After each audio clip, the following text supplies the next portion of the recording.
Mula sa silid ng Mulabe, lumawak at nagpatuloy ang ating adhikain sa iba't ibang bahagi ng bansa. Ito ang simula ng kapatiran. Ako po si June Baon. Si Ruben Felipe. Ren Pambib. Noel Silan. Dan Peruelo Calica. Michael Pangilinan. Eugenio Angeles Alcanzare. Jamie Rabales. Robert Sambilio. Emilio Aguinaldo.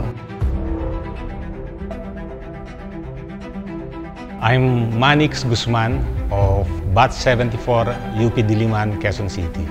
Each of us has his own motivation for joining the fraternity. In my case, freshman pa lang marami na nagre-recruit sa akin, but in my sophomore year, I chose Pi Sigma. Bakit? Kala ko malakas na fraternity sila kasi ang dami kong nakikita eh. So, after the final initiation, I found out parang number 30 lang pala ako. Hindi pala malaki.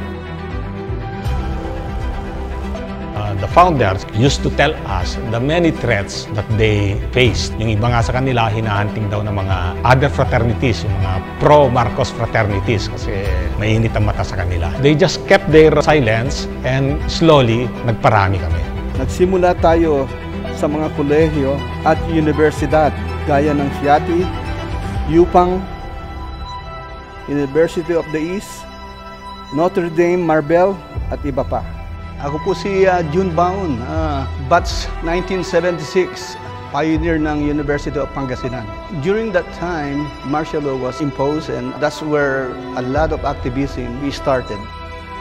Ang nakatulong naman sa paglaki or expansion ng fraternity is the growth of the protest movement at identified doon ang Pi Sigma fraternity. You know, University of Pangasinan found out that as a young fraternity, it attracted us to join their cause. So it was exciting that we had a good coordination between UP and Upang.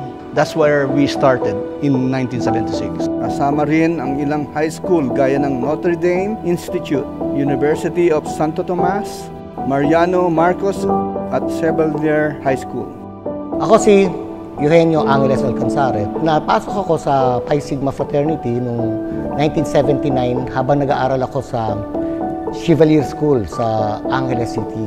Nung pumasok yung mga founders sa Pampanga, na-recruit nila kami. 8 sila, na-recruit nila yung 32. In-istorya sa amin yung dalawang prinsipyo, Caragon of Scholarship at sa paglingkuran ng sambayanan. Yun din ang sinabi nila, pero sama-sama na kami magbaba. Nagkaayaan na kami. One common method na mapapansin sa pagpapadaming yon is that ginamit namin yung personal touch, yung mga kakilala ang nilalapitan, mga naging kaklase, mga kamag-anak, mga kaibigan, mga barkada.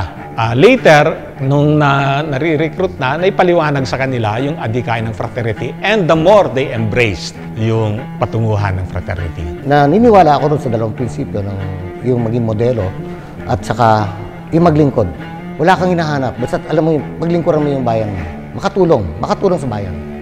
Lumawak tayo ng husto sa Bicol na kung saan sa loob ng 3 taon may mga chapter na tinatayo sa 6 na schools tulad ng Aquinas University at 10 bayan sa Albay at Camarines Sur.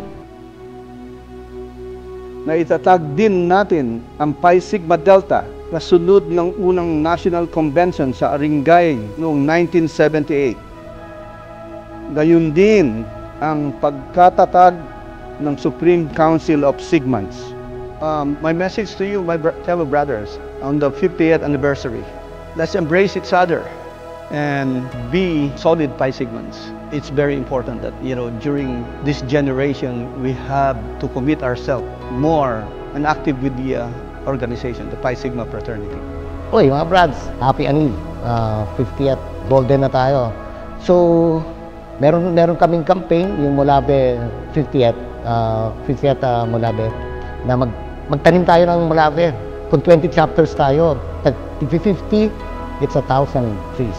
Sa 100 years natin, meron tayong 1,000 trees. Sige, mga brads, happy anib! Ako, ang field ko ngayon is nasa human rights. I've worked with NGOs, both nationally, Asia-wide, and international, global. And my commitment to human rights, I could trace sa pagiging member ko ng frat kasi dito ako unang naging aware sa nangyayari sa paligid, no. So, yun siguro ang magiging message ko sa other brads ngayon, no. Be with the other brads and learn collectively of what's happening and assert yourselves as leaders, movers, as purveyors of change in our society.